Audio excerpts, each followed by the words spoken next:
Welcome to the Small Council. This is a collection of editors and writers for Sweetrobin's fanfiction project. This is the first time we've ever spoken to each other and is entirely impromptu. We had no plan on what to discuss, but we brought in some of our best minds to discuss the state of the fanfic. I hope everyone enjoys and has a great day. Alright. Alright, so, just go around and start with some questions to anyone who feels like it. Favorite, I think first topic's gonna be state of the fanfiction so far. What is good? What could be better? Favorite chapters, not favorite chapters, so I'll start by asking Littlefinger. Favorite chapters so far of the fanfic? My favorite chapter so far, I'm going to say the prologue. I think that was the second most popular overall when I did my poll. I just really like the character, and that one actually handled like the sense of mystery and more science fiction side of things very well. So that was personally my favorite. I've been kind of okay with all the other ones so far. I've enjoyed them mildly, but I haven't felt like they've really lived up to the full potential of what the project could be as a whole. But I really like the prologue. That was good. I think that's my second favorite after Areo. Areo 1 was my favorite. Him Yeah, I'm just gonna try to holding the pull up axe. the results of the poll, but I'm pretty sure it was Arrow 1 and then Prologue was the order that most people put their first and second favorites. Really? What was the least favorite one so far? I'm pretty sure it was either Danny or Alayne. Let me try to find the results here. Just give me a second to pull them Yeah, up. go for it. Yeah, I really liked Areo. I really like the first Areo as my favorite. I really like that we're starting to give him some character as a person, that he's not just the POV that rides. Having him, the way at the end where you really think he's gonna kill Obaro Sand, and then he doesn't, and he just sort of stands there like a statue, like he always does. Yeah, so that was nice because a lot of people were. I think that's why a lot of people like it, is because he's actually kind of getting some agency now, but also like the dramatic moment at the end is him not doing anything again, which is what so many had criticisms in the actual ASWAF books. Yeah, well, he So that sort was of kind of, reverts to old habit like a lot of people do. You know, but like, it's still in like it's in a neat like character defining way. Then I don't know, I liked it as well, and I think that's why people were saying it was popular. But welcome Varv to the podcast. The OG. He's back. Hello. Am I coming in fine? I can hear you. loud and clear. Nice. So yeah, like my 2 cents on Ariel. First of all, I think yeah, it was really good. I think it's probably the best chapter so far. But it's gonna be real interesting on Ario too. Like how's it gonna work to give him like more dialogue and more agency in a sense, like him doing negotiation and all. Like it's gonna be interesting. Might be challenging to pull off. I think we're gonna need to really. I feel like we can't really do Areo 2 without planning out, like, all the Dane history and lore. You know, I feel like, we're kind of behind on that, or at least Preston hasn't given us anything. I don't know how much of a Dane fan Preston is, though. I don't think he He doesn't is. have many theories about it, at least, so like probably not much. Yeah, he might just be sacrificing them for like a greater lore, greater like Dornish plans or whatever. Which is something I'm also a little concerned about because I'm a pretty big Dane fan, but we'll see. He just didn't really put much in. He's kind of said put whatever you think sounds cool about House Dane, which is like okay, but what are we building towards here?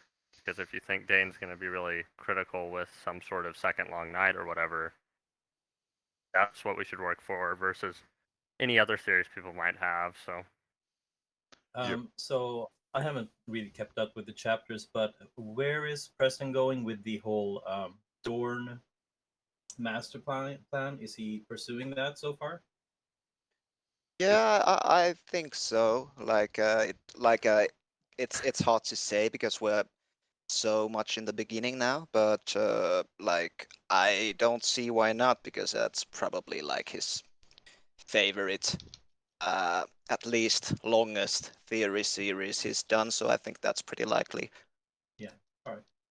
Yeah, and another thing about that is he's kind of doing this thing, or this is kind of my theory, is he has some planned big reveals and whatnot, but he doesn't want to tell the writers yet, or doesn't really want to spell it out in outlines to kind of keep the narrative suspense for the people who aren't involved with the project as much, just kind of listening to the chapters as they come out. Which we've seen with like the end of the prologue and whatnot. Like, we don't really know what's coming on. He's like, if you really have to know who was responsible for the death, DM me and I'll tell you. I think it's stuff like that going on here with like the Doran master plan and whatnot. He's got his plan, but he's just kind of in the outline saying that there's suspicious stuff going on and being very deliberate at about a few points, but not really telling us what it's building towards. Yeah, and Yeah, and I think that's Go ahead. yeah. Go ahead. Okay, I'm partial to that idea. Like, part of the beautiful thing of A Song of Ice and Fire is the mystery and not knowing what the author is intending, but knowing that the author has something. You know that they have it planned out, but you don't really know exactly what it is. Like, following that sort of theme is good, and I kind of do that with my own little fanfic project. Like, I don't tell everyone everything, but people who help, I tend to tell people. Yeah, and I'm Yeah, not trying to disagree that the mystery is important.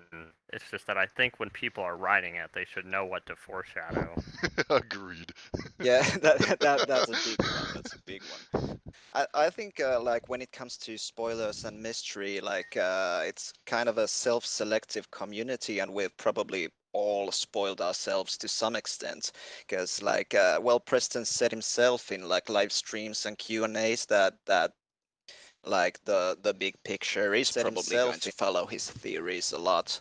Like he had this statement that if it doesn't follow his theories, then like what does it follow? So Yeah. we probably know to some extent where it's going already.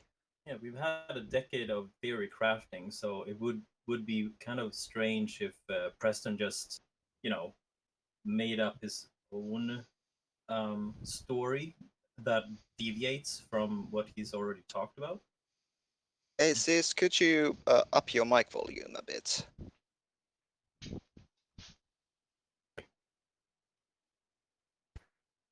Real quick, I did want to say that yes, the outline's gonna be Preston's theories, like, especially knowing that we're gonna have more Quentin POVs and stuff like that. It's just not all of the theories are gonna be followed. Especially, it doesn't seem like we're gonna go much with the Swap as sci-fi stuff, or like he That's admitted in probably his. for the better. No, I agree that's for the better, and I agree we shouldn't follow all of his theories, and I don't think Preston fully believes all of his theories. I think some of them are kind of more for the sake of analysis. But Yeah, and especially the sci-fi stuff is like really old. He hasn't been talking about it that much like in the past few years. that, and he also. I think he's in kind the Alayne of. break. Oh man, we may have to do a system. go ahead, Yeah. Little, and then I'll go. I was just gonna say that also in the breakdown of Alayne, he pointed out how he just had it so that Maester Coleman or whoever is not overdosing Sweetrobin. It's not because Sweetrobin's a super powerful eldritch god. It's just that the Maester doesn't only kill a kid, and he was like, yeah, I just kind of nuked a lot of theory crafting, including a lot of my own theories that I was kind of playing into, as well as his talk of killing Sweetrobin off at some point. Which he doesn't think is going to happen in the real Winds of Winter, but he might do here. That Killing sort of off things Sweetrobin, I think, is a very unlikely scenario. He said he might do it though. We should all insist on it and see if we can force him to do it because it's his favorite. He said he'd kill it for the sole reason that it is his favorite character. Yeah, I do that as well. Maybe we should do the coin flip. It's funny, it just comes full circle back to the fact that Littlefinger killing Sweetrobin might actually be like what happens in his outlines because of how Preston's.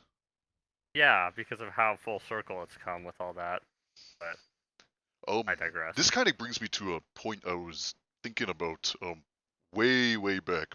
Me, Varv, and Peter were sort of discussing how do we, like, what's the end game? Because we kind of need to know, like, if we're going to foreshadow things, right? I mean, Preston's in charge, but if we're going to, like, help it along and foreshadow things, I think there's a way that, I've been thinking about this for the last few days, so give me a minute to kind of explain this thought.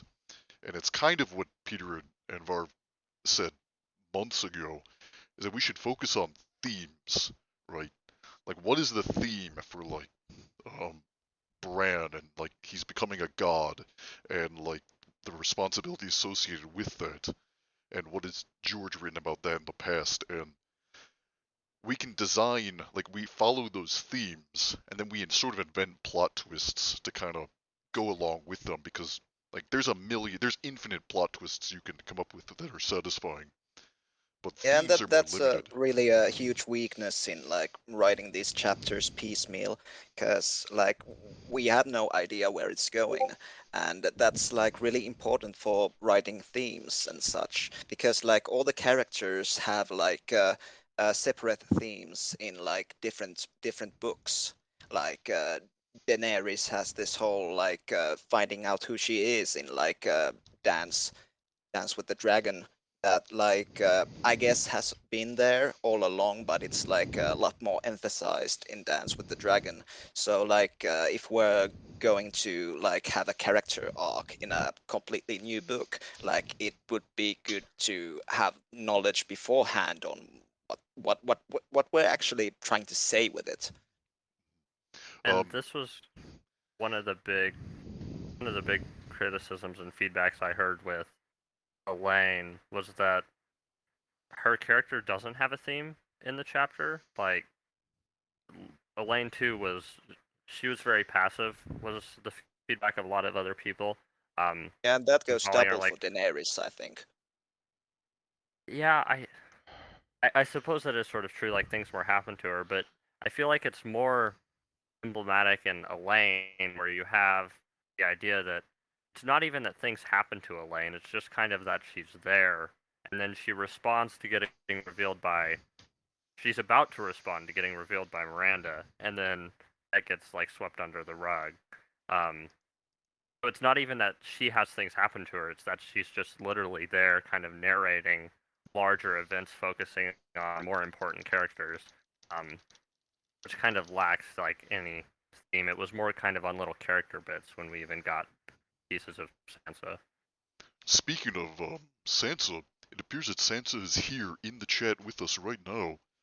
Hello, Kasamira. Welcome. Actually, no, not even in chat. She's on stage with us. Can you hear us? Cash is here. Cash gonna say anything?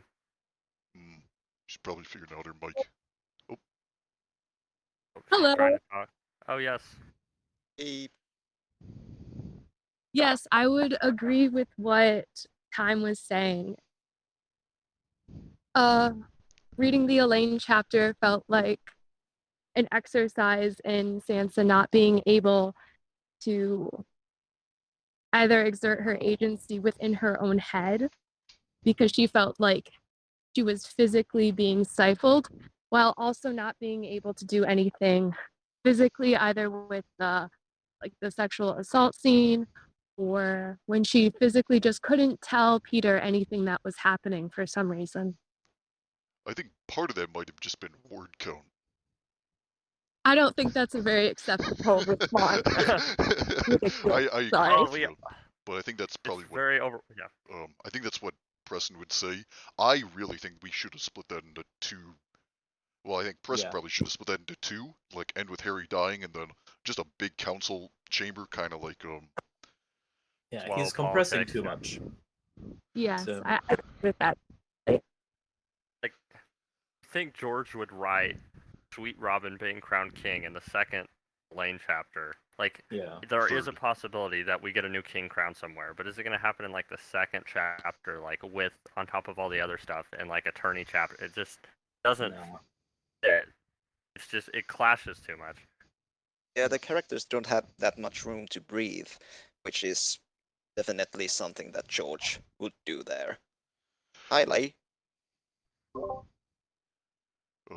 else? Hello? Who? Oh my gosh, all the heroes are in here. Kai Shan is in as well. Howdy, howdy. Hey, Lee, I've always been wondering, like, how do you actually pronounce that, like, It's tone-wise? basically, tone-wise, Kai Shan is like you go down, it's a third tone for the Li, and then Kai Shan is the first singing tone. Right, For right. Kai and Shan. So it's kind of a chirp more than anything, but yeah. I like Kai how- Shan. Sure.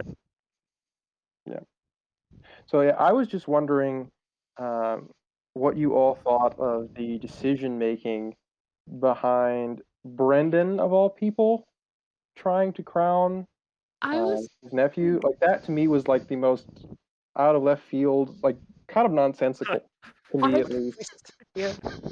I was very confused because in a Game of Thrones, when Brendan is talking to Catelyn about Sweetrobin, she's not what anyone would call complimentary. So he's not complimentary of Sweetrobin himself, nor of Lysa, I suppose, being his regent or mother to him.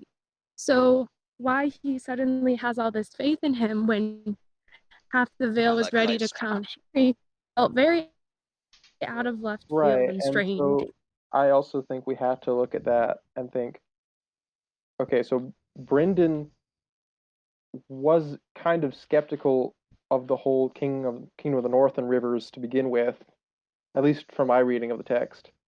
And that was when he was sort of in his power base in River Run, and now he's quite literally in a place where he has no allies. We don't really have any indication in the text that in his time as Knight of the Gate he made any allies in the Vale. That he was just kind of off on glorified sentry duty doing his own thing. So Yeah, how that, would I'm not totally sure that him abandoning Edmure like that makes all that much sense. yeah, I agree. Like I don't think it fits in with his character or what we've seen so far, or what's kind of even feasibly possible. I And think it also, I don't know, it just seems out of character for Littlefinger as well. Littlefinger has always been about, I don't know, he's been against the splintering and the regionalization of the realm in so Really? much as, I think so. Like, I think he's always placed himself in a position where he's always within the good graces of the capital, the realm at large. So And let me get this straight. Are you like saying that chaos is not a ladder? I'm saying that chaos is only a ladder insofar as Littlefinger is not perceived to be the cause of that chaos. And if Littlefinger is openly saying, "Oh, I'm supporting breaking the realm apart," then it's him legitimately throwing his glove down, and he's not going to be that helpful figure. And it's not insofar as he's throwing his glove down to say that I'm making my own ambitions. It's he's not throwing his glove down specifically to oppose something that Varys is doing. Like if he tried to bring the Vale over to like Stannis or Tommen, I would completely understand it because Varys is supporting Aegon.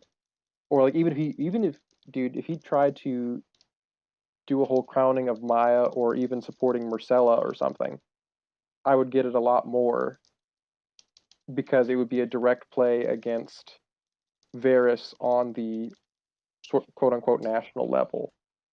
But if it's just a sort of splintering factionalism, I don't think that would endear him to any sort of long term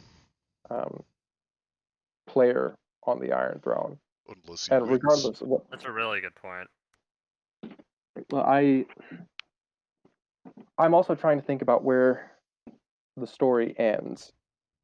I don't know. I think Varv and Nick and I have both talked about this in the DMs, but I'm still very much sort of in that headspace of it's going to come back to the Isle of Faces and Harrenhal in some way.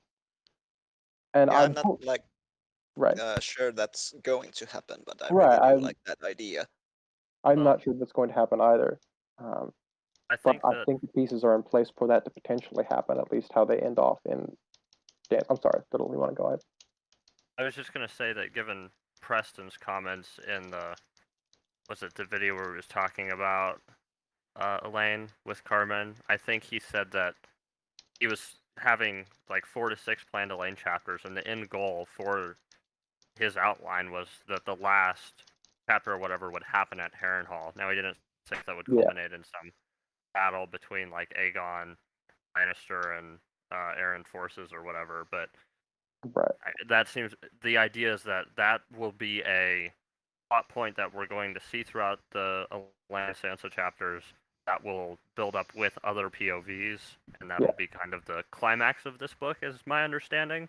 I mean, we've still got the 4 battles to get through at the start of this book, so it seems kind of weird for the climax of the book to also be battles when a lot of people think it's going to be something more based around like the wall falling or Right. some interesting political happening or something with the Dothraki maybe coming over, but we'll see. Well, that's why I thought that his the Frey Civil War video was absolute brilliance.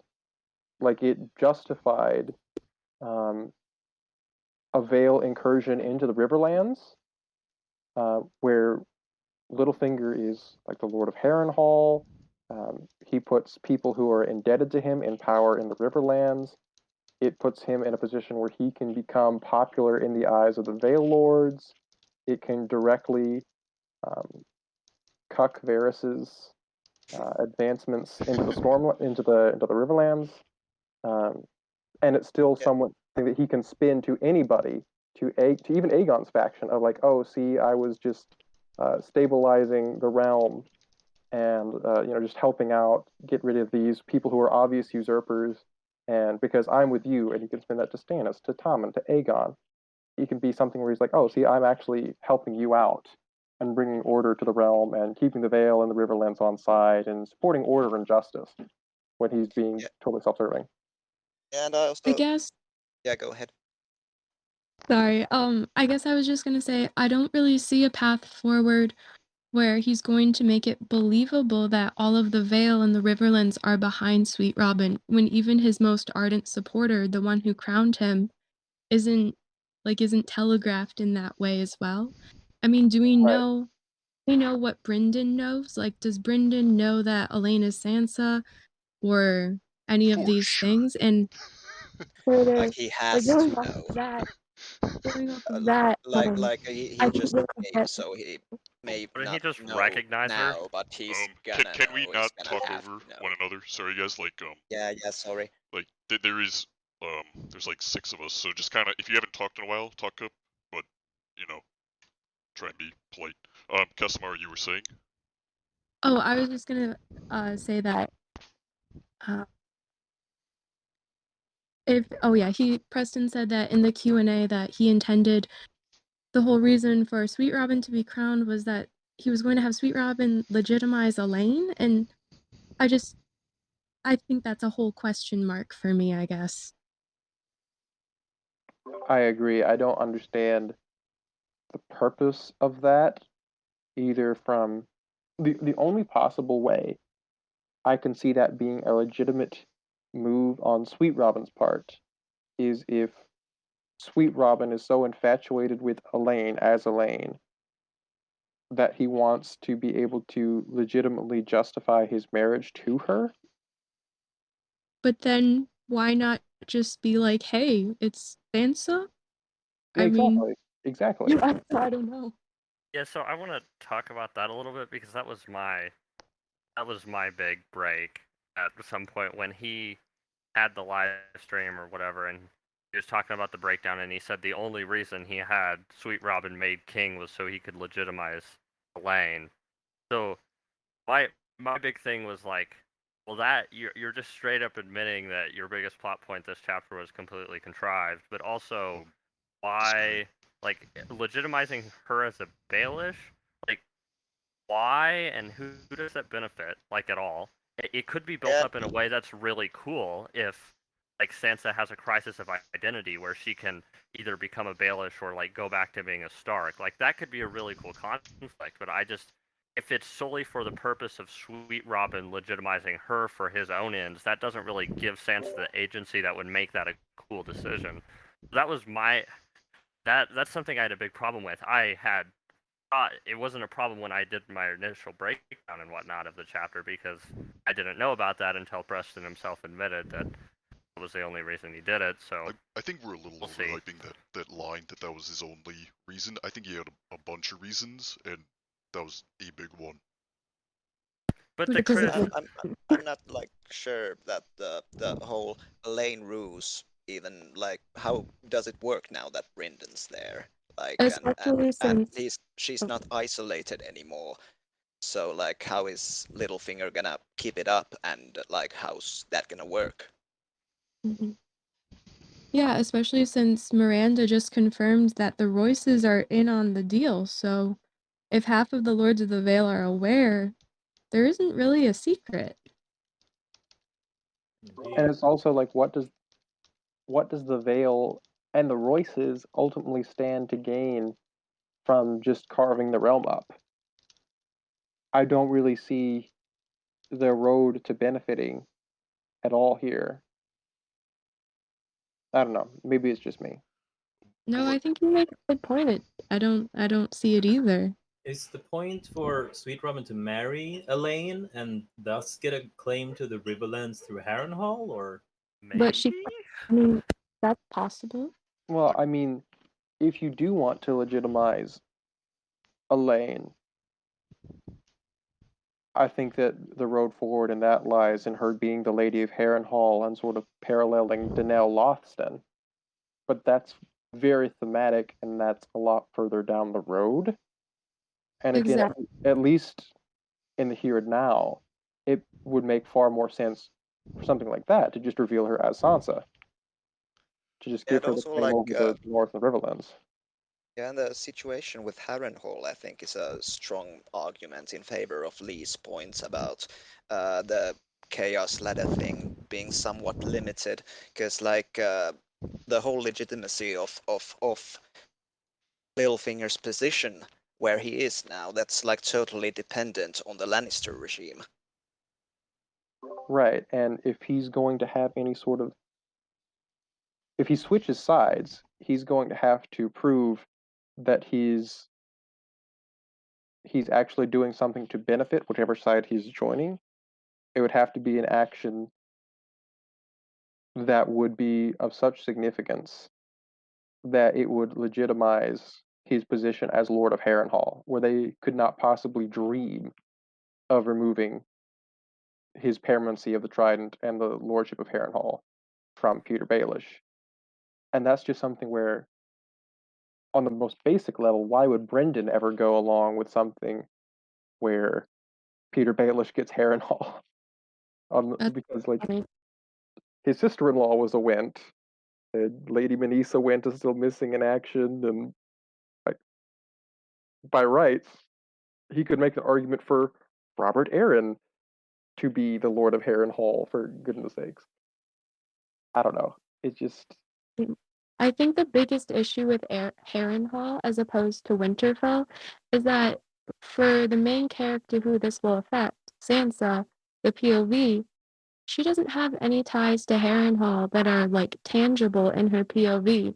She says all the time that her strength comes from Winterfell. She doesn't ever even think about her Loston or her Went roots. So it falls hollow. I think the only thing that she really does have to be tied to that is she thinks about being a bat a couple of times, but that's like the vaguest she feels sort of Yeah. hinted at it. yeah, that's Yeah, that's that's thematic. actually a thing that kind of puts me off about the new Alayne chapter, like the butterflies turning into bats in her tummy. Like I'm not like that's a bit of an overkill, I think. So Well, one it's thing I've been sort parallel. of noticing, like in like the discussion over the last couple of minutes, we bring up a whole bunch of different points about the schemes and the motives, and we don't know about who's doing what exactly, because it depends on what Preston's planning. And I bet he does have something fun planned, right? I'm sure we could poke tiny holes in it, but he knows the plot pretty well, especially the Alayne and the Vale Well, stuff. why wouldn't I he think share that plan though? I That's my question. I think that's he's probably gonna listen to this. Maybe we I should don't Think these know. discuss are that. tiny holes, though. These are like gaping chasms in the bedrock of this chapter. Okay, Well, I have the a thing is, tinfoil theory, if oh, I may. let me finish this, and then we're gonna go. Okay. A little. I think one of the things that I've done, like I know that George does, and I know Preston likes this idea as well, and I do it a little bit in my little chapters as well, is I write down things that appear contradictory, so that people will argue about them to make people wonder. You know, just I don't know. The one that comes to mind is why in my chapters, why is there a Bravosi sailing a slave ship? And people might come at me like, why in the world would you do that? It doesn't make sense. You don't know the lore. When in fact it's setting up something that I have in the background that'll come up later. So when we're sort of debating these things, there might be genius behind it. There also might be a mistake, and we have no idea. So I think that's very fair, and like I really like that about your writing in particular. thank you. But Yeah, I but also think something that we have to keep in mind is that we're coming towards the denouement. Like this is the book before the last book. If yeah, anything, the thread should be narrowing. Like yeah. dude, Yeah. Feast for Crows and Dance for Dragons was the time for that, and boy oh boy did we get that. I And don't yeah, remember signing up for a sort of secret story. Like we're writing the book and we're writing it as a community. Like I feel like we should be in on a grander plan if Preston has one, rather than him keeping things from us, because that just means that we can't write with that in mind. It you know I think told Littlefinger. Should I call you? I'm gonna call you Captain Captain Time because Littlefinger's an actual character in the story. Yeah, that would Yeah. be confusing. Yeah, Mhm. Captain. What did you want to say?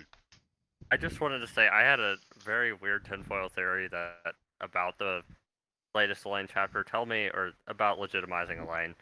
Tell me what's wrong with this.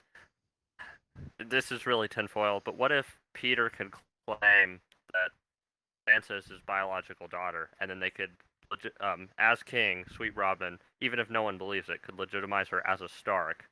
She would still have ties to both House Baelish and House Stark. That would almost be a working explanation for why legitimizing her would give her more political power than just revealing her as a Stark. that doesn't I'm make sense. No, There I know, but it's still like just a point of clarity. Do you mean that Catelyn would still be her mom, or I think that would be an yeah, interesting move. I guess that would be the claim that he would make, and then Sweetrobin can recognize it. And even if people who look into it are like, "Well, wait, there's no way that this is possible," because even I don't remember all the Peter/Cat theories, but there's some weird alternate parentage ones out there. But even it wouldn't work out with Sansa. Point is, but if you can get a king to say that that's what actually happened, it doesn't really matter. I think. But why does like Sweet Robin have to be that king? And I'm sorry for interrupting you. Just because Sweetrobin would have the same interest to want to legitimize her as a Stark and a Baelish sort of simultaneously, because he would stand to gain, personally, and Sweetrobin wants Alayne legitimized. I I feel don't know. really stupid, but I don't understand where there's any kind of Stark blood in here. She'd be a Tully and a Baelish if Peter were her mom and Peter were her dad and Catelyn were her mom, right? Because couldn't he technically legitimize her as a Stark? But how? That would I don't completely I don't know. undermine her being the dad. Okay, as I said, tinfoil theory. We can move on. Just something I thought of that like maybe it would explain it in some way. Well, wasn't it? If I may cut Preston's in here original a bit, idea? like, Go ahead. could you guys like give Sis a bit of room? Like, I feel he's being cut off like constantly here. Oh no problem. I'm just putting in some questions here and there. Yeah, I see him. He's doing stuff in the background. um. So, all right. So I think the topic that I think came up that I think would probably be the most fruitful. Like we can debate the story all the time, but since we're all editors and writers here, how much I feel like debating the whole secrecy thing um would probably be useful. Because I do think that like the keeping things as a surprise and not letting some people know till the end is valuable, but it's also frustrating to people who are trying to help out that they can't, or that they can't fully utilize their.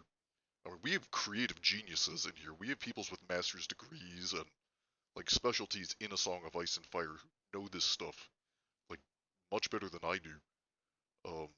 We got a lot of IQ points in here, and I like. How do you balance those two things of keeping things a surprise, Let's avoiding not get up leaks, our and asses too much here. no, I Yeah. like, well, at But- least for me, like, I'm not a writer, and the way I see some of you, like some of the people in here, the way you guys can just come up with stuff, it's pretty incredible. As someone trying to become a writer, I think the answer to the question of how you balance those things lies in, as we've already touched on, establishing what themes and what major reveals we want to build up to. Like, if there's going to be a giant battle at Harrenhal, and that's going to be the climax of this work, establishing that so that authors know how to write towards that. Also, having a theme around that, having some for each character, so that people have a endpoint, they know how to go about it, but they're not constrained within what actions they take to get there. That you can still keep secrets in like what specific events are going to happen in future chapters, but you can still allow for that freedom of thematic expression, while allowing authors to know what event in the end they're actually working towards. I think that's where the balance lies, but other people might have different opinions. I agree.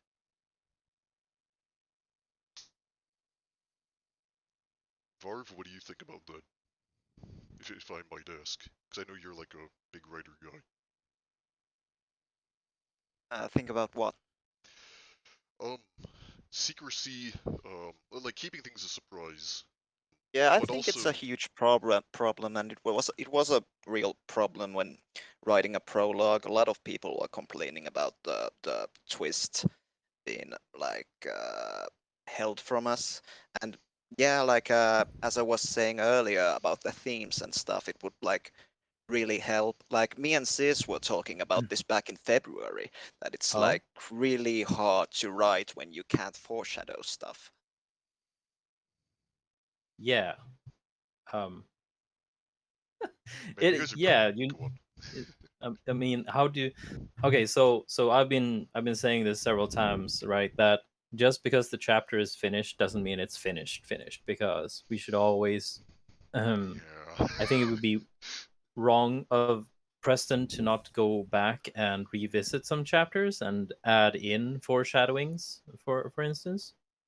But still, it would be good if you knew what you were writing towards, so that you could put in foreshadowings like that. And I guess on that same topic, and connecting to what was said before, George writes about these cyclical things, like what's it called again? Like things repeat themselves or something like that. Yep. You know, like the weddings, people keep dying at weddings. History repeats itself, right? History's a wheel. Yeah. The history is a wheel, and it just keeps coming back to the same point. History So- rhymes. Yes, that's the one. It does, History history rhymes. does not repeat, but it does rhyme. Exactly. So it's like slightly different, but it still does the same thing, right? So when we're talking about the ending and how that's gonna look, I'm 100% sure that it's gonna rhyme either with what's happened in the books so far, or what's happened in the the myths, the history of Westeros and the Long Night, etc. Like you're gonna be able to sit down and theory craft and be like, oh, hold on, like this happened before, but this time it was different. Yeah, and to come back to the themes once again, and to be a little bit critical about like what's Preston done until now. Like George does have this repetition thing, but I think Preston's weakness is that like he forces parallels a lot. Like it doesn't always make a lot of sense thematically, or doesn't at least Agreed. seem to. And like themes like thematic repetition, it like has to make sense on Yeah. like a symbolic level. Yeah, I exactly. would Like, see really that as agree with well. that. yeah, like the Night's Watch references in the Danny 1 chapter, it Ugh. was very much on the nose. For instance. And that was something about these parallels. They also have to be subtle so that they're kind of there as more of a thematic undertone and not something that the characters themselves are actively engaging in, like the Danny parallel or like the start of the Sansa chapter. Where it's Yeah. like right off the bat, oh wait, I'm reading an Arya chapter. No, you're not. You're reading a Sansa chapter, but that the fact that you're leading with an overt parallel to a different character who thematically is the opposite of this character doesn't seem to make much sense. It kind of defeats the purpose of that character-driven Yeah. development. It I should be actually more, don't really more like subtle. parallels that much. But by the way, like the new Alayne chapter, like what do you did you notice and what did you think of like the Aria parallels? Because I thought it was really weird. I don't know what they were doing there. Like she was repeating the "still as stone," which really evokes Aria, and also like she was like repeating this list of names all the time. It was really weird to me. I have I a question to Royn if you're listening. Did was that me and you who came up with that? I think I don't remember exactly like the whole like the Arya thing. He'll respond to me in the text. No, he's saying no, that was someone else. He's insulted. I By the really way, if love what Rowan you wants said, to pop Time. in, like I can pop off, for example. Yeah, same. Because I do think that that paralleling Arya and Sansa is like a. I do think those characters are going to be coming back together. I mean, they're obviously parallel characters, and like their journeys should reflect each other in seemingly opposite ways, and keeping a connection between them is important. Kind of going off that, I really did like what you said, Time, about how when characters engage with the themes and the foreshadowing of the story, they're not generally supposed to be consciously aware of it. And I think that really does go back to Arya and Sansa's interactions, like within their POVs, because having such a blatant parallel of like the names, the repetition being, what does she say? She says that they're like the songs from her childhood, a prayer against her heart. And it felt very out of place because that felt like a Game of Thrones Sansa who had those dreams brutally shattered. And to go on the parallels between Sansa and Arya, you have the themes of mercy, but it's not something that they actively consciously engage in where you would expect Sansa to have knowledge of Arya's chapters, which is kind of what it felt like in the chapter of Arya, Kasamira, which just didn't make sense. your mic acted up a little bit there. Could you say that last sentence again? Oh, the way that Sansa almost felt like she had knowledge of Arya's chapters just didn't make sense to me. Did you guys get that? Yeah. Yeah.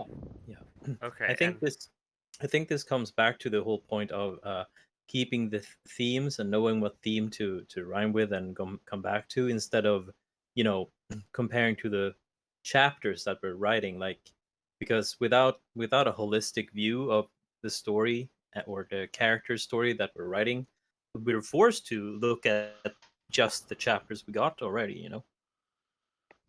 I agree, and I also think this comes back into the motives of things. We have to balance the themes with the characters. And if we don't know what the characters who are actually moving the story are intending, how can we really show true themes?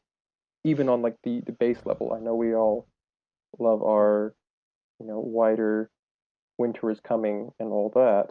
And the White Walkers, the others, whoever you want to call it, the Heart Tree, the Leeches, all those are great themes. But especially in the southern chapters, like the old gods aren't necessarily moving as much, and the people who are moving are people, they're individuals. And if we don't know the motive of the people, how can we ultimately write something whereby thematically the story can be engaging and fulfilling at the same time? Yeah. This comes back to the point Kasamira was making earlier of Sansa being a passive player, or what's it called? Lacking agency, right? Yep.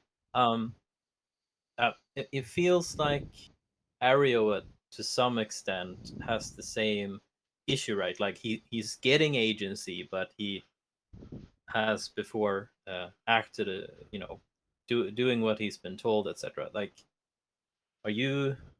And I haven't kept up to date with the chapters, etc. So I might be fully in the wrong here. But is this a theme that is prevalent in the chapter so far?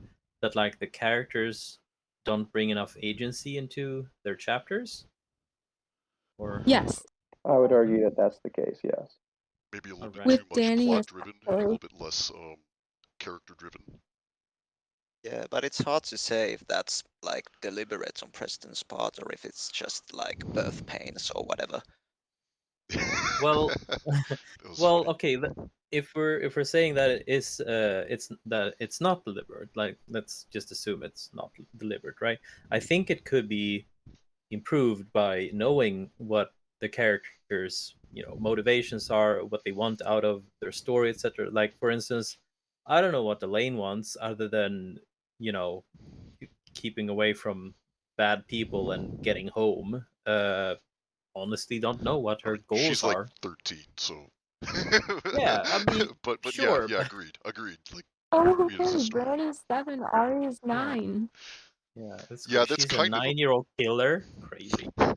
yeah. Who Oh brought fuck, Arius 9. yeah, she brought Raph the Sweetling into her bed. Well, to some bed. Yeah, so Which is Mercy nuts.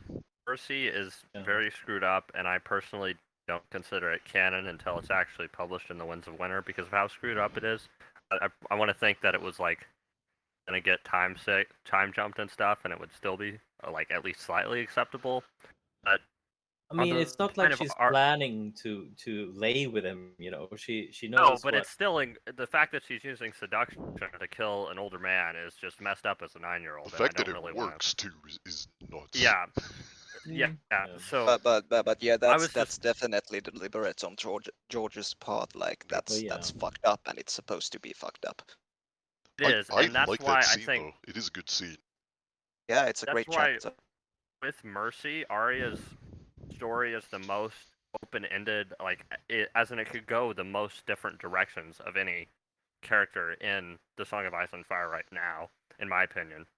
We know the least about where she's going, and that's why I'm wondering with parallels to Sansa, we'll have to see what Preston does with Mercy Arya chapters in the future. But is he planning for the sisters to meet within this book? And if so, if Sansa's march is only going to go from Vale to Harrenhal, like how is Arya going to get involved in that? This makes me wonder a little bit. Again, we yet to see, but I mean, something to think about. so far Mercy is being, made to do these things. Like killing Raph is pretty much the first choice she makes, I guess. So the first kill she chooses to make. So I think it would be weird for her to, as a 9-year-old, set out to complete her kill list with, people that actually knows her or could know her at least. Like, that seems like a recipe for disaster at this age. Yeah, and if they were once again talking about themes and like what she said earlier about agency not like being there as much in these past chapters, I think that's really like a problem, especially as it comes to the Winds of Winter, because like in the Dance with the Dragons, there was a lot of like people like losing their identities, finding their identities, John Khan and all that, and like the way I see it, like if in this book people don't find themselves and find agency, like that's like where is it going, you know? Agreed. And not to be that guy, but who has the agency at this point? It's a lot of guys, and I don't think that's really George R.R. Martin's or Preston's vision. They're both pretty liberal feminists in that regard. I don't think that they would want their female characters to continue in a lack of self-agency, and frankly, regardless of our political opinions or not, I don't think that any of us want Sansa or Arya to not have agency. I kind of well, yeah, I agree. I was sort of thinking of the George does think it's kind of empowering for to treat female characters as you would any other character. If there is a female character that has as little agency as Areo, for example, he's fine with it. But ideally, characters should all gain agency over time. Exactly. Male, female, whoever. That's the arc for Sansa so far. And that's the whole point of her character. She's going from no agency to actually being some sort of political player in some capacity. Whereas Arya's is kind of a dark reflection of that, where she's going from someone who had to watch her father get killed to trying to become a capable warrior, even beyond a warrior, a master of death, which is equally screwed up, but it's also about finding agency. But she's kind of sacrificed her agency to the House in Black and White in order to gain more. It's an interesting trade-off, and kind of shows how desperate people can be when characters are put in those situations, but I digress. Well, when you put it like that, it does make sense that she wants to break free from the house, but because I always thought it was weird that she did that, because she is there to learn how to kill, right? And then she, just suddenly goes off. If there wasn't a time constraint, why wouldn't she stay? Because she doesn't know that the story has a deadline. Yeah, she doesn't know about the 5-year gap. Yeah. Yeah, but I think that's kind of the point of the unsolicited murder, that she's gonna get ejected from there. Oh, you don't think they planned her to Do you kill her? mean Sorry, what? They might, mean they that, might. It might be a master plan, but who knows? going back to what you said with Arya bouncing out of there, do you mean after she killed in the Mercy chapter? Yeah, exactly. Oh, okay, because I thought that was just taking it farther from when she kills Daron and an expression of, Stark or Northern justice.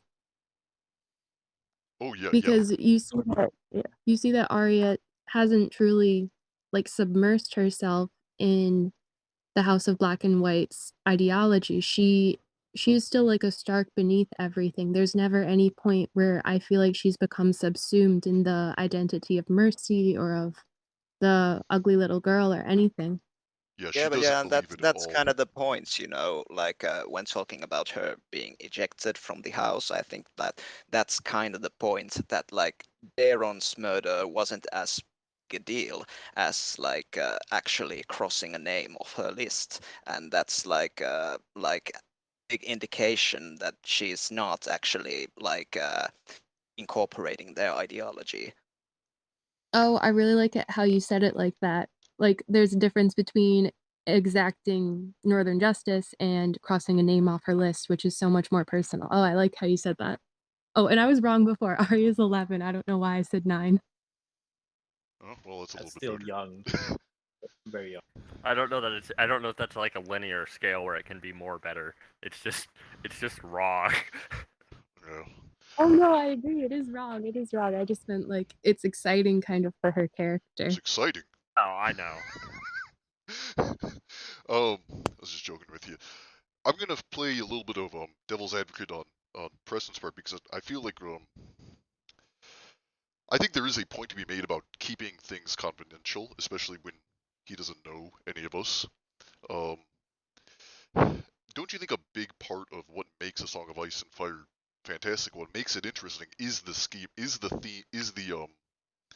secrets, and writing a surface level plot and then a secret plot underneath the surface. Well, and yeah. How much does, if you are a professional writer like George, does he tell everything to his editors? What do they know? Right? And George is Right. a better writer than Preston is, and those are professional editors and whatnot, but there might be like If a middle ground. If I It's a may. very different thing being a reader of a finished story and being an editor of a still continuing story. Like, you can't keep us in the dark. Like, we're, I don't see the reason why you would do that. If I may, the problem is, to expand on what Sis said, you can't have your cake and eat it too here.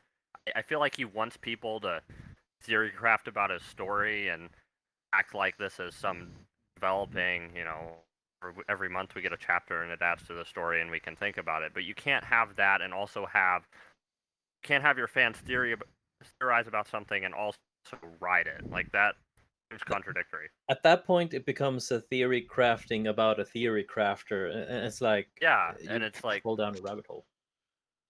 because I agree. Yeah, sorry.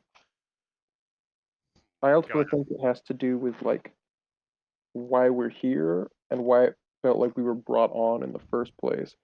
Like, if y'all remember that first pitch video, at least to me, it felt a lot like he knew what was going on and he didn't really have enough time to sort of write it all out himself, or he wanted to let other people sort of fill in the blanks of what we were supposed to be. Yeah, I agree. It felt connecting the dots. We don't have much more dots. like a blank canvas than what it seemingly has turned out to be. Well, I don't even mean it in the sense of a blank canvas. Let's also speak for the devil's advocacy for Preston here. Like, if he has a master plan, and I completely agree with Nick's point about wanting to keep things in the dark and like having the understanding of the story to yourself because you don't want that to be sort of ruined. But if you're going to bring other people along to fill in the gaps and paint by numbers, so to speak, we have to have numbers to paint by. Yeah. Or like, here's something that might work. Okay, so there's like a parallel thing because I'm sort of doing a similar, like a tiny skill thing to what Preston is, but just with Davos, and I have like secrets, and I'm kind of doing the same thing. But like, there are people here who've helped me edit, and then like when like they ask me like, hey, about this point, I'd like, does this make sense? Is this a mistake or is this something? Is this a mistake on your part? They ask questions and I just answer them, like generally, so long as so as long as I like them as like an editor, like they're great, and I think that would be a fine middle ground where like a small council of people who are contributing can contribute easier without spilling too many secrets. I do think there is a middle ground. What do you guys think? I Well, think. yeah. Oh, I You think go. you make a really good point, Nick. And speaking like with a little bit more perhaps of a fanfiction editing beta background, generally when you're writing or editing for somebody and going over and proofreading, they're open about where the plot is headed and what's going to happen. So there's not really this issue with foreshadowing and trying to figure out what's going to happen chapter by chapter because they'll tell you like the general outline, which I think this has made it really difficult just to take things on a month by month basis because there is dual aspects to the story in that you're writing two things at once. You want to say two things in every scene, of course, but when you don't have further knowledge, it's just confusing. Yeah, and I think that a lot of these problems could be like because like of course we need like direction. Like Preston is our dear leader and all that, but like in the outline videos he could like also touch upon the themes and like what's like required on another except a literal level. Well, And I- when it well, when ahead. it comes to the You can go ahead. organization, You can go yeah, ahead. sorry. When it comes to the organization, right? Like, we always wanted Preston to be on a Discord or have easier access to him like that, but he is just not biting. So the least we can get is some sort of video outlining what's gonna happen, the major plot points, the secret plots, etc., something like that.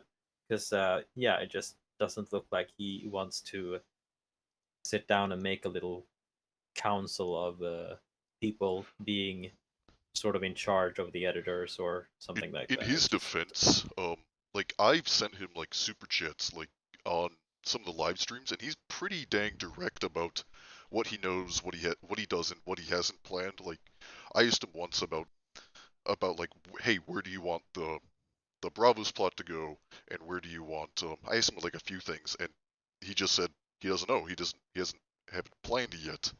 I think if you ask him, he'll generally tell you. I just think he's busy. This is a hobby for him, stuff like that. Yeah, I think that he told me in an email that like North in general he hasn't been thinking about all that much. That he's like basically all about the South stuff for the time being. I don't know. I think it's a little weird that he won't answer emails but will respond to super chats. He'll respond to normal Yeah. chats like on YouTube. Like I literally think like if you don't send him any money, he just happens to be there and he runs by it. He'll give like a 5-minute explanation of the chat, but then an email. Yeah, he's very hands-on lucky. there. Yeah. I do like that. That longer chats is definitely the way to go and like be able to Yeah. communicate effectively. Yeah, but like we shouldn't be informed about the project through replies on super chat. I mean, Yeah. should be something more organized. Agreed. Or at least for me, and like Nick knows this because I work with him, for a fair bit on his Davos project. If I know the why of something, I can fill in the what pretty well. And Yep. I feel like Preston, for those who he chooses, and I'm not saying that's you, me, or anybody else, if he's just trying to fill in the what, we need to know the why. And that's Well, just me. I don't know. Yeah. Like Yeah, one thing. that- Go ahead. Yeah, and like not give like I'm not saying that he has to like give everything away and like spoil the mystery or whatever. Although I do think that we pretty much know a lot going by his theory videos. But it would be good when we're writing characters to make like a specific outline video of what this character's story is gonna be about. It doesn't have to be like super specific, but like something to go on. And it doesn't I- even have to be like that high effort. Sorry, Biddle. Or just a I would- document explaining. Like a general Exactly. outline. Like not even a public video. Like if he wanted I to like have some that. stuff private, like Yeah. But by the way, a real small quick. I think it's decided. I think we'll have a vote on this. The podcast shall be called The Small Council. Aha. All in I favor? like it. Aye. Aye. Aye. We get Small- balls. All right, Small Council Unanimous. it is. Hopefully no one else has taken that. Message me if Sure it has been. someone. Don't worry about it. Don't worry about it. All right. Yeah. Well, we'll just use it anyway. All right.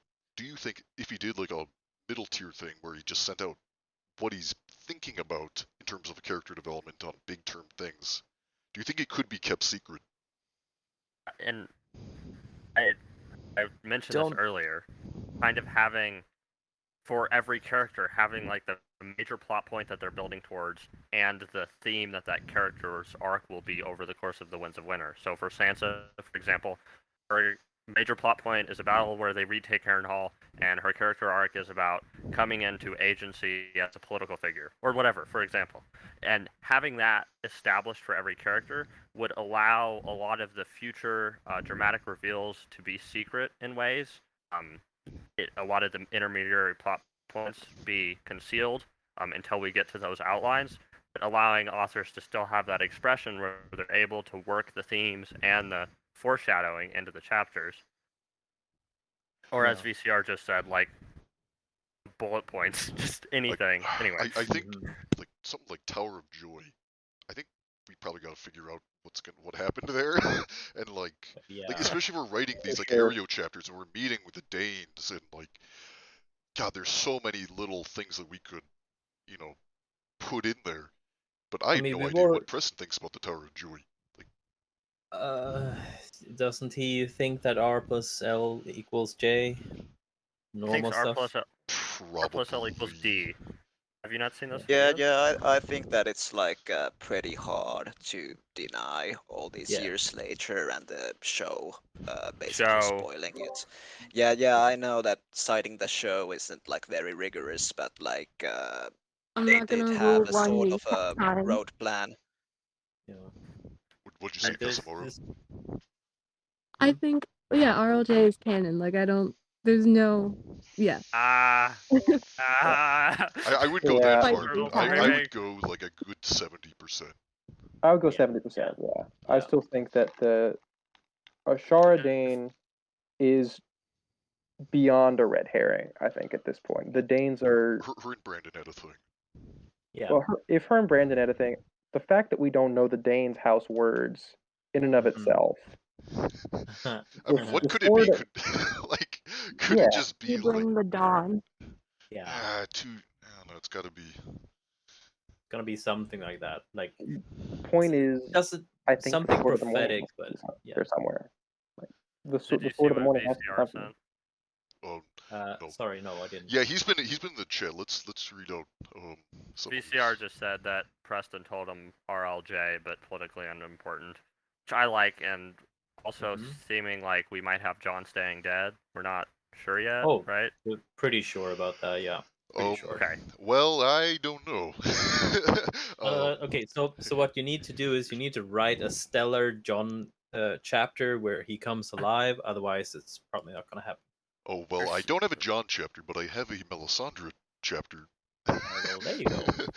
No, it's just an outline of John's in it, because I do think John should come back in some way, but he's gonna be quite different.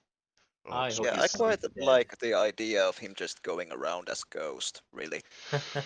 I'm Wait, thinking like as much as like 4 months. Like I have like 2 Mel chapters. Like I've been doing this whole thing with like the northern plot, and he's probably not going to use like half of it. But like, Yeah. I do think sort of like at the end of the Winds of Winter, having that second Melisandre chapter where everything goes wild. I mean, it's called the Winds of Winter. Doesn't that mean that the winter has come, or is it still in approaching? Because a Dream of Spring is supposed to come after, and like you can't have winter. Well, Preston's Yeah, an but absolute joke it's if the he thinks it can dream. fit. I don't think that Dream of Spring is gonna actually include spring because it's Yeah. dream of it, you know. It's a dream about it. It could be means it it's could be an winter. epilogue, or it could just end with the snow stop falling, or like you know, Yeah. and we wonder what that means. But just another point, I feel like this is gonna burst another conversation. There's no way Preston could possibly fit the Winds of Winter into the Winds of Winter. It would be an Well- absolute mess. Oh, but we don't have to. Like, No, there's no pay. We're not publishing the book. Yeah, but Yeah, yeah, yeah. Well, yes. actually, But the what does way- Preston think? Like Well, does okay. he want Actually, the way Preston is doing it, he's probably going to be able to fit it because like he's Yeah, he's 'cause he's- compressing so much. Yeah, 2 chapters or even 3 in one chapter. Like, yeah, he's doing a good in that sense. You guys think he's going too fast? Yeah, Yeah. definitely. Yeah. Of course. I think I mean, so. everyone thinks that. Yeah. I think he's going at a fair pace. I mean, Really? I think he's a little bit How? quick, but like, Mhm. I don't know how I would split that Danny chapter up. Yeah, I if we already go know. by your Davos, for Yeah, example, like exactly. your 2 Davos chapters would have happened in one. Yeah. Like, Those the are point. I 4 love your chapters, Davos Varv. work. I love your Davos work, but that's so. See, Yeah. what Preston does is he has an outline for the story and he gets the story done, right? But he's losing the character element, sort of like the like the characters need to be driven to do stuff. The characters need to, actually have some impact on the story. They need to suffer. They need to have some great moments. Just simple stuff like where like they Yeah.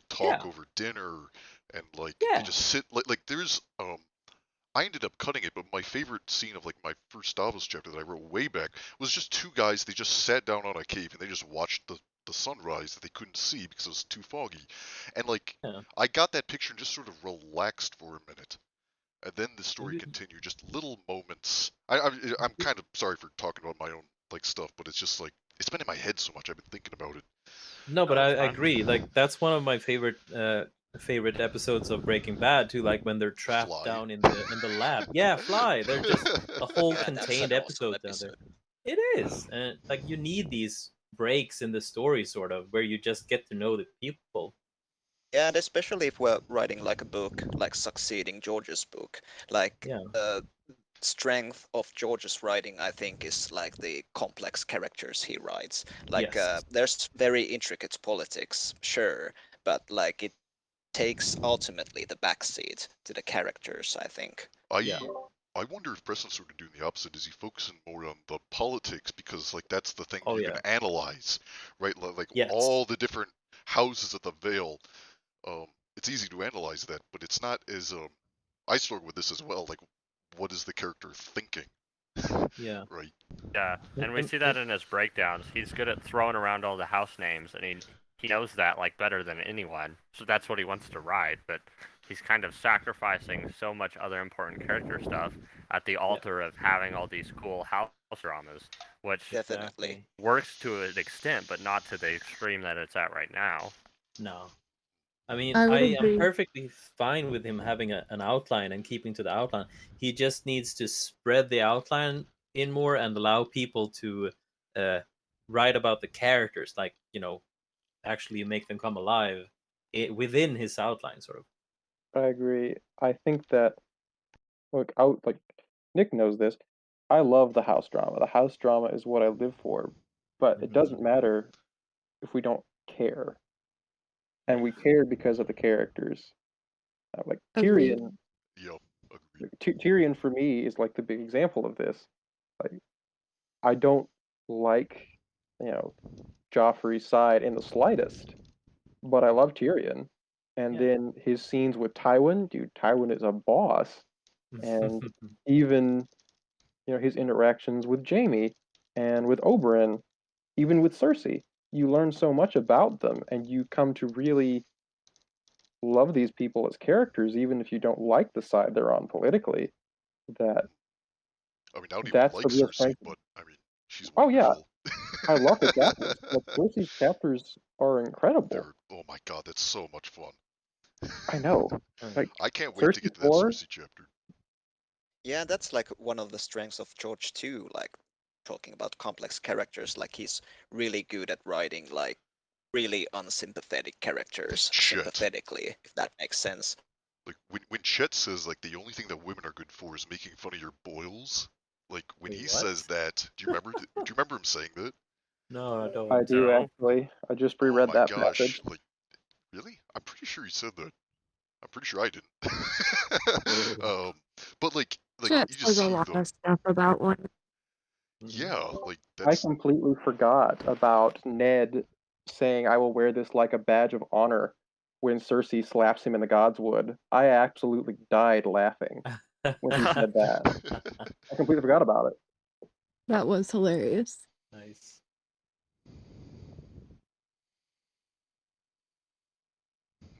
I think Oh, we've been. sorry, about the house dramas. I was just thinking of it. When I was first reading the Alayne 2 chapter, the Vale is my favorite political chapters in all of A Feast for Crows. But I was reading those house names and the way that they were written, like Sir XYZ of House ABC, and then the way that he would flip flop back and forth, like it was an attempt to try and make it more, I don't know, like he was trying to use different adjectives to describe the same thing in the same houses. It just completely glazed me over, and I was like, geez, I know these characters, but it's just not interesting.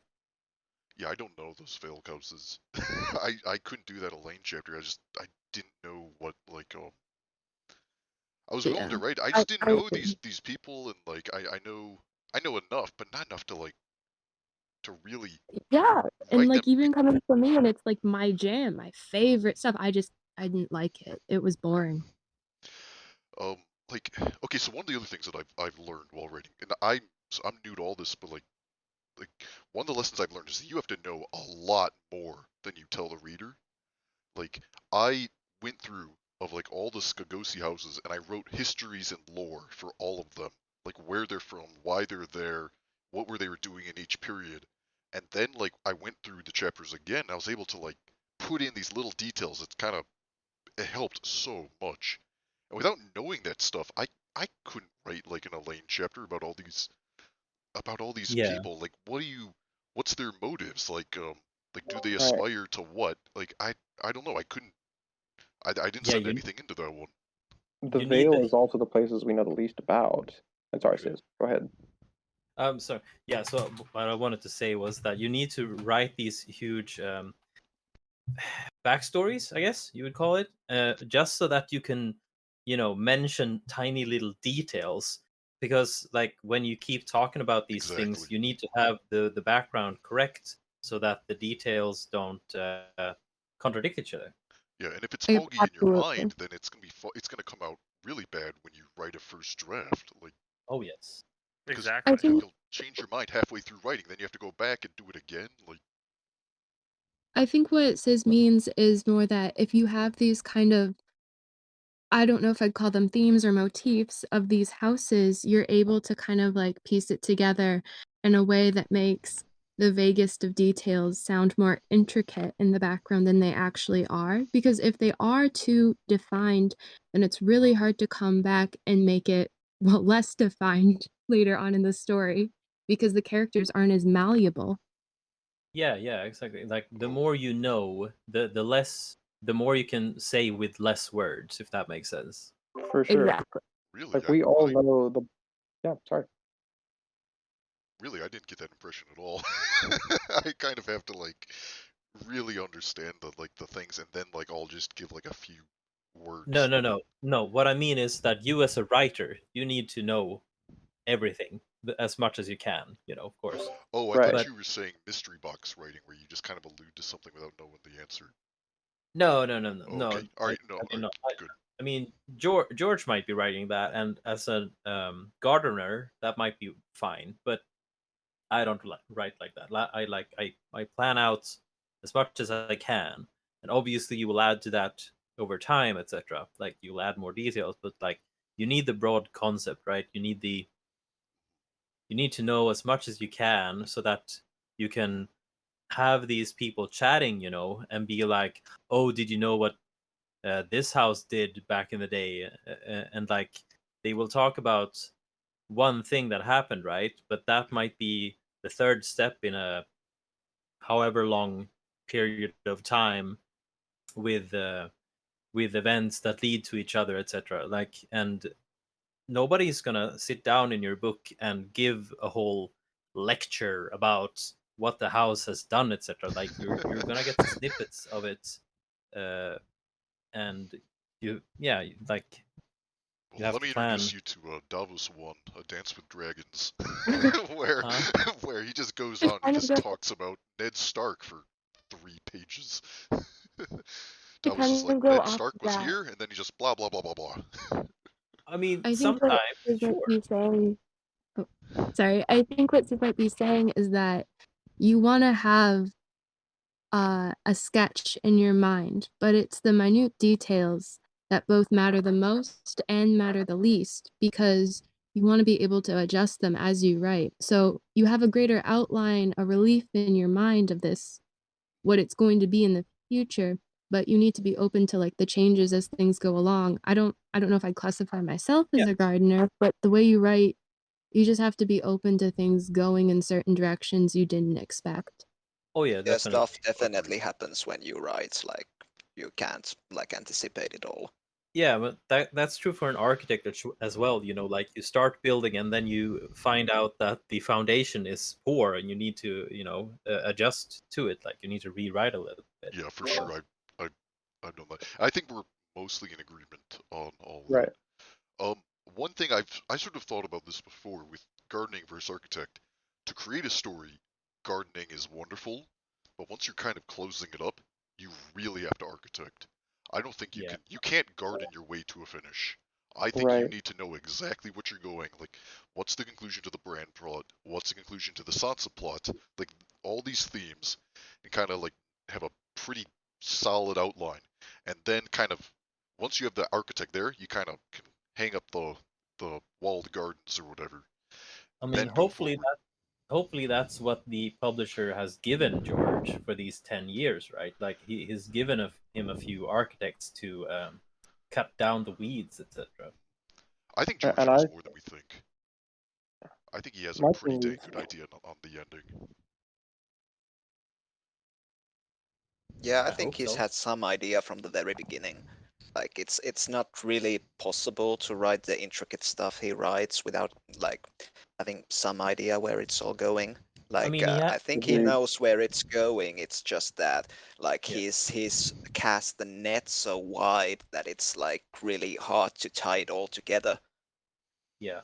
I mean, they probably talked to George about the whole Dorn plot, etc., and what that's going to lead to, and they just, they decided we're not going to be able to do this justice because it would take too much time. So I think they planned for less than 10 seasons, but that's just me thinking. That might be wrong. I'm also thinking about George endings. The way he does it, like half the readers are gonna want to throw the book at the wall and say, "What? You can't stop there." Like it's just gonna like in the end, some died, the rest survived. The end. Well, it's gonna be Dying by the light flashbacks. Or it, in history they yeah. call her Tully Moon, but in her name was Tully Moon, but in history they call her all sorts of things. End of book. What? It's like the show, like you think they'd be mad at season 8? Like they would. I mean, it's beautiful and I love it, but like people would kind of freak on TV. The name is I lost myself. What the hell? What am I? Oh my god! A Dream of Spring is the last book, right? And he said it was gonna be a bittersweet ending. I mean, that could just mean that people all die in the long nights. Like they defeat the others, but they die due to the prolonged cold or something. Like I don't see why. It's not Didn't he philosophical enough, I don't think. Yeah. Didn't he Maybe also not. say we would have something like the Scouring of the Shire from Lord of the Rings? Like Yeah. after the Oh. heroes win or whatever, we're gonna have this thing where, well, they might have won, but they've ruined their home, or they didn't. They spent so much time fighting and burning farmlands that they don't have enough food now, or something like that. I mean, that's already the case in A Feast for Crows, right? Where all the riverlands are just burned down, basically. The Westerlands are out of gold. Like they're just burning all their fuel. That's Well- funny that you say that, Time, because I was talking with Tony a while ago about that, and I looked up the quote because I got so frustrated, and it wasn't so much about the Scouring of the Shire, but more about the bittersweet tones that come with that. And he was using the Scouring of the Shire to emphasize that the ending of A Dream of Spring would be bittersweet, not so much that they were going to have a scouring. Okay. So Kesmar, you're saying But there is a Captain. really beautiful theory. Oh, I'm sorry, Nick. I'm just joking. But keep going. Okay, there's this really beautiful theory that the last chapter is going to be a brand chapter, and it's going to be a bit of an echo of his first chapter in A Game of Thrones, where he opens it and he says, "The morning had dawned clear and cold with a crispness that hinted at the end of summer, but that it will be, at the beginning of spring, or a dream of spring." Yeah, that's how I would do it. I was thinking that it would end with Tough Voyaging, like the end of Tough Voyaging, where Bran is a all-powerful time traveling god that can institute real space socialism over all Westeros and make people immoral. The thing with that, and then yeah, there's Tough another Voyaging character. is episodic though. Like it was like never meant to be an actual book or an arc or anything. Like it's just standalone stories that kind of got tied together. To bring this back to Siz and Kasamira's point, I think the thing is, for Preston's story, are we gardening or are we being architects? And if we're gardening, we need to know what we're gardening and what sort of soil we're planting in and how high it's supposed to get and all of that. Like we don't really know if we're supposed to be architects or gardeners at this point. We're in a odd limbo. I think I think the plan is that he's architecting, and then we're gonna like he wants us to like make the prose amazing, Yeah. garden through Right. his stuff, and just like introduce like throw in fun gardening ideas. I think he wants us to kind of garden, and he's sort of architecting. I mean, But- it is pretty obvious with the outline that he is the architect. Yeah. Yes, I yes. agree, but like, how are we supposed to act and behave in that? I think that's our primary question here at this point, right? Yes, 100%. Yeah. It does seem that everyone here just sort of converged on that idea. Like we had no plan for what this what the small council was to talk about, but Yeah. that topic just has come up again It's and very again. true. Some may say that it's very small-minded of the small council in the future. Oh, well. The small council rules over small people. Small well, folk. well, Preston was the No, king here. the king does not extend the small council. He's hunting.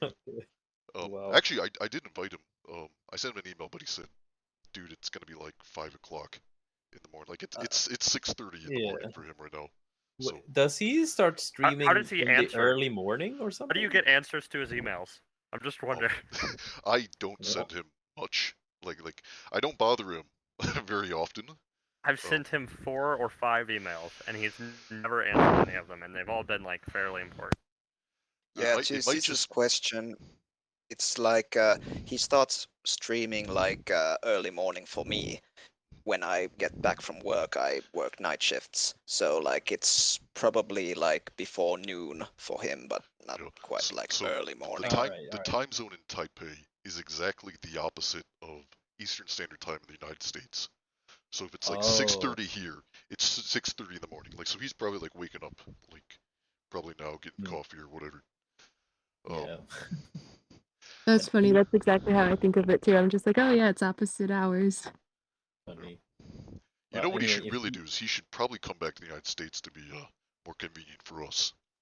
Yeah, well, that way definitely for us. for all of us, Right. so he can better Slightly communicate going and back to watch what a stream. slightly going back to what time what time was saying before, that seems to be a common refrain, that he doesn't answer emails and doesn't really reach out, which creates, well, structural problems when you're attempting to communicate effectively. Yeah, I mean, the whole point of bringing everybody together on a Discord would be to facilitate a better project. And us being here and doing that is, of course, positive. But not everybody is seen here, and the most crucial point is that Preston isn't here, so everything is only through emails, which You know what? He might have showed up. Like if I told him, hey, I was doing this at 8, he might like I don't know. He didn't seem opposed to it on Okay. the email. Oh, really? So you did say that he would have to join a Discord, etc.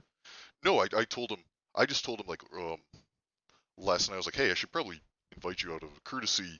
And I said it's probably. I told him it's gonna be like 5 in the morning for you, but if you want to, you're Ye- invited. And then he said, sorry, I'll be asleep, but it looks Yeah, well, if he interesting. doesn't know that it's the Discord being used is the fanfiction Discord, I think that would affect his. You know what? I reply think as well. if he said I'm coming, and then I said okay, I'll set it up on my YouTube channel. I have a feeling everyone here would just join in. Well, And yeah, we of would make course. it work. The tech be damned.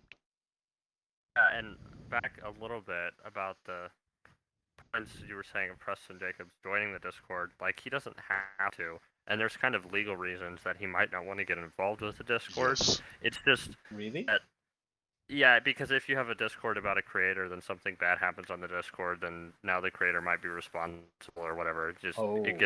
It gets messy fast. Yeah, So yeah, that's what he's been saying to me, that he like really doesn't He- want drama, and he that's kind of doesn't the have to- reason he doesn't like want us to like look at the submissions, and help him like pick among those, because like then there's gonna be drama over what Well, to pick. And it wouldn't have to be that, but it would be. by the way, nice- there's a raised hand in the audience. Maybe we should let yes. Jekse in.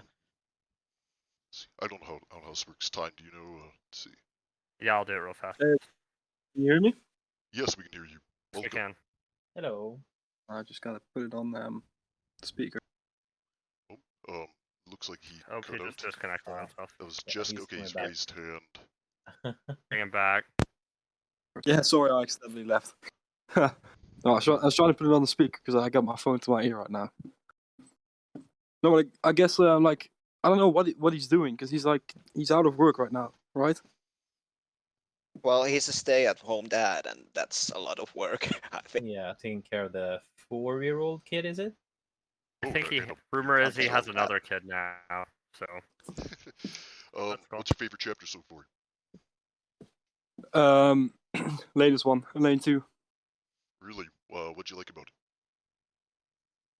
I liked all the the nods to his winter prepping for winter series, and even with all the chapters, because I've seen all those theory videos like 10 times at least, and there's so much like you pick up that you know what he's thought about earlier, and now he's writing it. So that's pretty cool to discover those kinds of things. If there was one thing he could fix, what would that be? Sorry, could you ask it again? If there was one thing, Preston, you would like the fanfic story to do better, what would it be? It's a good question. I guess I'm gonna have to think about it. It's fine to have no answer. Fair enough. Yeah, You're, no, I don't really you're have an good answer. with- And You're then good with stuff so far, then. What's favorite thing that you're looking forward to in Winds of Winter? Northern plot for sure. Would you kill John? yeah, Yeah, I mean John should stay dead. I agree with that, or at least if he comes back, he shouldn't be a POV character. Like it shouldn't be like in the show where he's just a normal guy again. But I mean, Theon is my favorite character. I don't know, it's like his favorite character as well. At least his favorite Dance with Dragon plot. Yeah. That's subjectively true, though. He's the best DWD POV. Yeah, no, for sure. I mean, all those moving plots, because I mean, the northern plot is just so fucking complicated. Like the hostage situation, there's so many things going on, and I'm just really looking forward to how that would go down. It's all about That the makes Weeper, sense. my man. All about the Weeper. Yeah, there was 70,000 wildlings. They're still north of the Yeah, wall. that no one remembers to talk about, but he's just sort of there. No, I don't know. I think George would kind of build that up and then like make it go silent and then like have the reader realize that they're all like dead now because they're all killed by the White Walkers. Whoops. Could be. One thing I've I think noticed. that's where that's going. No, I think the Weeper's coming across a bridge of skulls, attacking Stannis. Yeah. So, what do you guys want to talk about now? I don't know. I've never been in a fucking a Song of Ice and Fire conversation like in person before, so this is pretty novel. Even though I've been following this series for like Yeah, a but long by time. the way, how long do we want this podcast to be, anyways? It's been 90 It minutes has been now. 90 minutes. Yeah. It is a good break spot. We kind of talked about everything we want to cover,